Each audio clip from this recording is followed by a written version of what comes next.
नूह अलैहिस्सलाम का एक बेटा साम था। अरब और बनी इसराइल उसी की तरफ मंसूब हैं। इसी साम के पोतों से हूद अलैहिस्सलाम पैदा हुए। इनका नसबनामा इस तरह है। हूद बिन अब्दुल्लाह बिन रिबाह बिन जारूद बिन आमिर बिन औस बिन इरम बिन साम बिन नूह। हूद अलैहिस्सलाम की कौम को कौम आद और कौम इरम भी कहा जाता है, क्योंकि आद और इरम हूद अलैहिस्सलाम के अजदाद थे। कौम हूद अहकाफ नामी एक बस्ती में आबाद थी, और ये बस्ती उमान और हजरा मौत के दरमियान रेत के टीलों वाले इलाके में। अरबी में अहकाफ रेत के टीलों को कहते हैं। ये इलाका समुंदर के किनारे वाक़ था और शहुर के नाम से पुकारा जाता था। कुरान मजीद में सूरतुल अहकाफ आयत 21 में अल्लाह ताला ने उन्हें उनकी बस्ती की तरफ मंसूब करते हुए मुखातिब किया है। और आद के भाई को याद करो जबकि उसने अपनी कौम को अहकाफ में डराया। कौम आद के लोग अपनी रिहाइश के लिए खैमे पसंद करते थे। उनके खैमे बहुत मजबूत और पुख्ता होते थे। ये लोग उनको बड़ी महारत से बनाते थे, फिर उन पर फख्र करते थे। अल्लाह ताला सूरतुल फज्र आयत 6 ता 8 में फरमाते हैं, क्या आपने नहीं देखा कि आपके रब ने आद के साथ क्या किया, जो नस्ल इरम से थे, सुतूनों वाले थे, जिनके मानंद कोई कौम दुनिया के मुमालिक में पैदा नहीं की गई। अल्लाह ताला ने उनकी कारीगरी और फन की एक मिसाल दी है कि वो ऐसे खैमों में आबाद थे जिनके सतून बहुत मजबूत थे, ताकतवर थे। उन लोगों ने शहरों और बस्तियों को ऐसी कारीगरी से बनाया कि उनके मुतालिक अजीब व गरीब रिवायात मशहूर हो गईं। ये नर्म जमीन में खैमे बनाते थे, इसके साथ पहाड़ों में महल भी बनाते थे। हालांकि रिहाइश के लिए जमीन पर खैमे मौजूद थे। गोया बेकार दौलत और वक्त बर्बाद करते, फिर उस पर फख्र करते। शहरों में जो रास्ते और सड़कें थीं वो बहुत चौड़ी थीं। इन जैसे तवील और कवी लोग बाद में पैदा नहीं हुए। कारीगरी और फनकारी में ये लोग इस मकाम तक पहुँचे कि फिर कोई न पहुँच सका। ये लोग अरब थे और अरबी में बातचीत करते थे। हूद अलैहिस्सलाम भी अरबी थे। इस्माईल अलैहिस्सलाम से पहले के अरब बाशिंदे अरब आरिबा कहलाते हैं। इनके मशहूर कबाइल ये हैं: आद, समूद, जुरहुम, अमीन, कहतान और मदियन वगैरह। इब्राहिम अलैहिस्सलाम की औलाद में इस्माईल अलैहिस्सलाम के बाद आने वाले लोग अरब मुस्तारिबा कहलाते हैं। इस्माईल अलैहिस्सलाम अरबी नहीं थे, कनानी थे। जब इब्राहिम अलैहिस्सलाम इस्माईल अलैहिस्सलाम को मक्का मुअज्जमा में छोड़ आए और इस्माईल अलैहिस्सलाम ने अरबों से मेल जोल कायम किया तो उनसे अरबी सीख ली और इसमें बहुत महारत पैदा कर ली, यहाँ तक कि आपको अरब का फसीह कहा जाने लगा। अहले अरब में फसाहत व बलागत आप ही से आई। रसूलुल्लाह सल्लल्लाहु अलैहि वसल्लम भी इसी अंदाज में फसीह व बलीग अरबी में बात करते थे। तूफान नूह के बाद जब दोबारा लोगों को पैदा किया गया तो वो एक मर्तबा फिर इन बस्तियों में रहने के लिए चले गए जहाँ नूह अलैहिस्सलाम रहा करते थे। नूह अलैहिस्सलाम शाम के शिमाल और तुर्की के जुनूबी इलाकों में रहा करते थे। लोग यहाँ आबाद हो गए। फिर यहाँ से कुछ लोग फिलिस्तीन और शाम की तरफ हिजरत कर गए और कुछ लोग जजीरे की तरफ हिजरत कर गए और कौम आद जजीरे के जुनूब में आकर आबाद हो गई। उस वक्त तमाम लोग तौहीद पर थे। तूफान के साथ जब जमीन पामाल हो गई तो उस पर सिवाय नूह अलैहिस्सलाम की औलाद के और कोई जिंदा न रहा। ये लोग तौहीद परस्त थे, लेकिन वक्त के साथ साथ कौम आद आबाद हुई और शैतान ने उनके दिलों में वसवसा डाला। इस तरह वो शैतान की इबादत करने लगे। चुनाचे कौम नूह के बाद सबसे पहले जिस कौम ने बुत परस्ती इख्तियार की वो कौम आद थी। इस कौम को अल्लाह ताला ने बहुत डील डॉल दिया था। वो बहुत ताकतवर कौम थी। मुफस्सिरीन बयान करते हैं कि उनके जिस्म बहुत मजबूत और ठोस थे, कद बहुत लंबे थे। आदम अलैहिस्सलाम का कद 60 हाथ था। इस कौम का कद भी करीबन इतना ही था। इस तरफ सूरतुल आराफ आयत 69 में इशारा मौजूद है। अल्लाह ताला फरमाते हैं, और तुम वो हालत याद करो जब अल्लाह ने तुम्हें कौम नूह के बाद जानशी बनाया और डील डॉल में तुम्हें ज्यादा फैलाव दिया, सो तुम अल्लाह की नेमतों को ज्यादा याद करो ताकि तुम फलाह पा जाओ। हूद अलैहिस्सलाम की जुबानी अल्लाह ताला उनकी फनकारी को बयान करते हुए फरमाते हैं कि हूद अलैहिस्सलाम ने उनसे कहा, क्या तुम एक एक टीले पर बतौर खेल निशान लगा रहे हो? मतलब ये कि ये लोग पहाड़ों की चोटियों पर महल तामीर करते थे। जब उनसे कहा जाता कि तुम रहते तो जमीन पर हो और घर पहाड़ों पर बनाते हो, इसकी क्या वजह है? और तुम इतने मजबूत महल तामीर कर रहे हो, गोया हमेशा यहीं रहोगे। वो लोग दरअसल टीलों, घाटियों, दर्रों और पहाड़ों पर इमारत तामीर करते थे اور ان کا مقصد ان میں رہنا نہیں تھا، بلکہ صرف کھیل کود کے لیے ایسا کرتے تھے۔ ہود علیہ السلام نے انہیں جھنجھوڑا کہ تم ایسا کام کیوں کرتے ہو جس کا کوئی مقصد نہیں، جس کام کے فضول ہونے میں کوئی شک نہیں۔ ہود علیہ السلام انہیں واعظ کرتے تھے، اے میری قوم، اللہ نے تمہیں بڑی قوت سے نوازا ہے۔ تمہاری طاقت کا عالم یہ ہے کہ جب تم کسی پر ہاتھ ڈالتے ہو تو ظلم کرتے ہو، کوئی شخص تمہارے سامنے آنا گوارا نہیں کرتا، لہٰذا اللہ سے ڈرو اور میری پیروی کرو، اس سے ڈرو جس نے ان چیزوں سے تمہاری مدد کی۔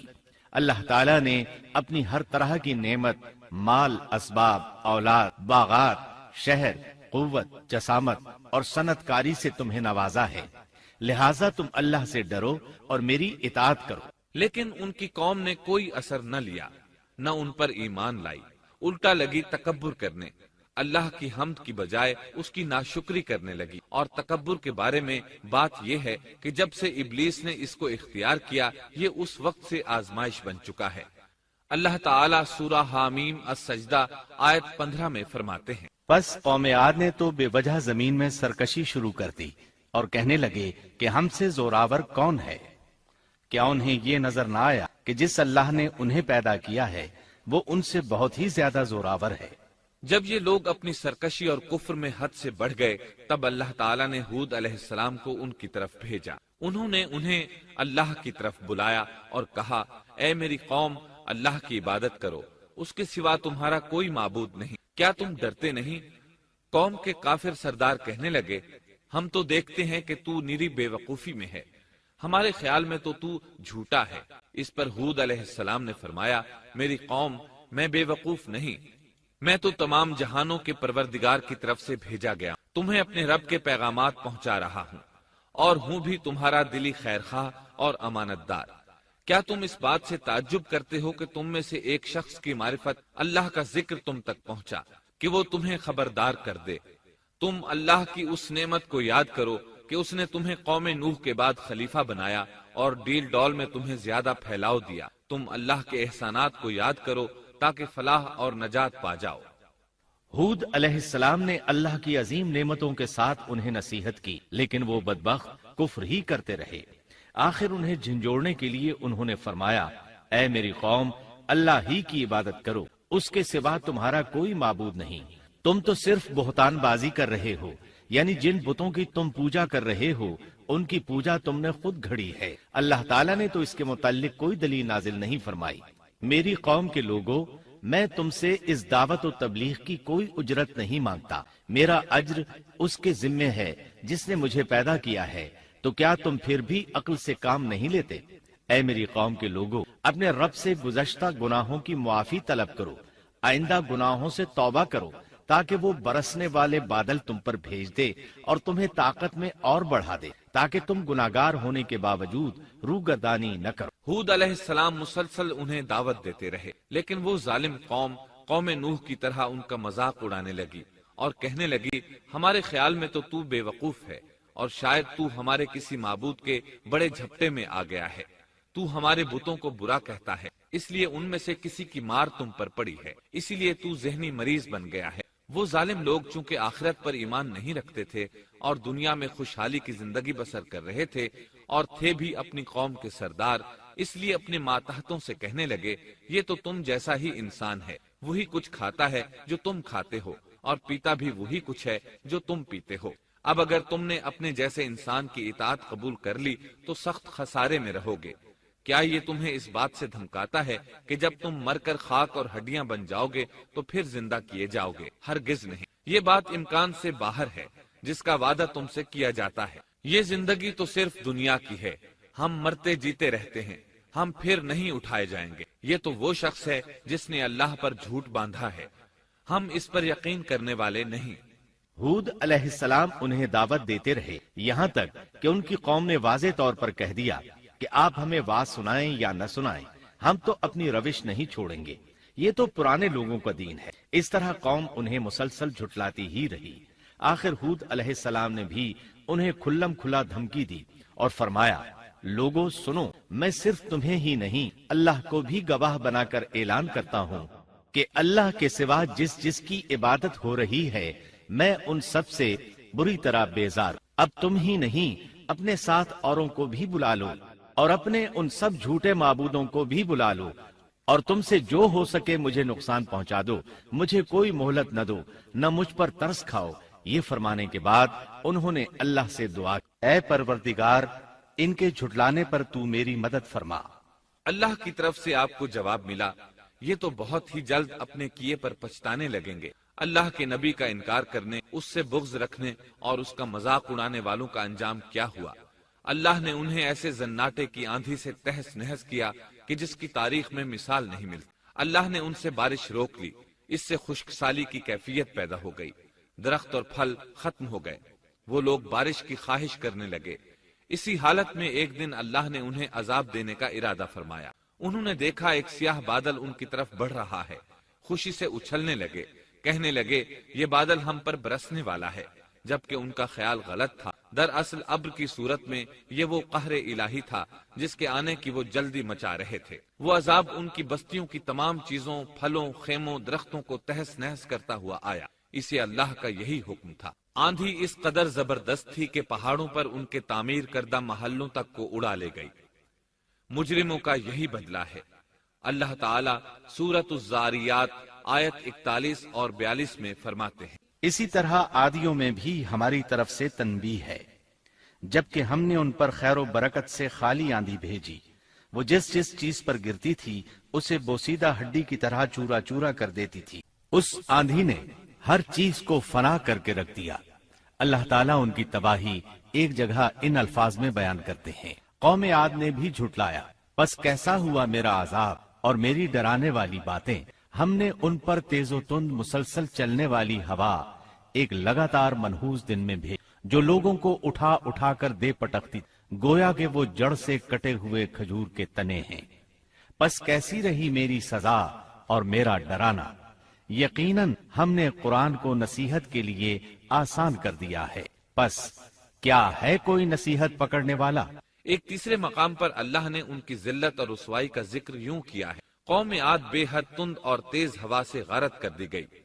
वो हवा उन पर बराबर लगातार 7 रात और 8 दिन तक अल्लाह के हुक्म से चलती रही। आप वहां होते तो देखते कि वहां लोग यूं चारों शानों चित गिरे पड़े हैं जैसे वो खजूरों के खोखले तने हों। क्या उनमें से कोई भी आपको बाकी नजर आ रहा है? हूद अलैहिस्सलाम को अल्लाह ताला ने अपनी रहमत से नजात दी। बाकी तमाम जगहों पर तबाही थी, लेकिन जिस जगह हूद अलैहिस्सलाम और उनके साथी थे उस तरफ ये हवा फटकी भी नहीं। कहा जाता है कि एक बाढ़ थी जिसमें हूद अलैहिस्सलाम, हैवानात, चौपाए और उन पर ईमान लाने वाले थे, और आंधी ने हर चीज को फना कर डाला। अल्लाह ताला सूरह आराफ आयत 72 में फरमाते हैं, गरज हमने उन्हें और उनके साथियों को अपनी रहमत से बचा लिया और उन लोगों की जड़ काट दी जिन्होंने हमारी आयतों को झुटलाया था और वो ईमान लाने वाले न थे।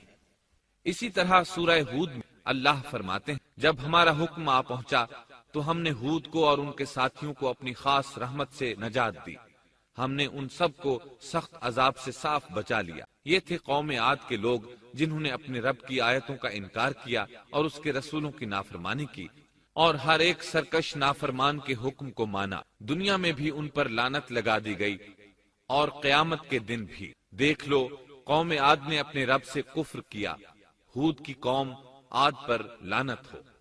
इस तरह कौम आद तबाह हो गई। उनके बाद मोमिनों ने उनके बाकी बच जाने वाले मकानात पर कब्जा कर लिया और वहां रहने लगे। फिर हूद अलैहिस्सलाम ने हजरा मौत में वफात पाई।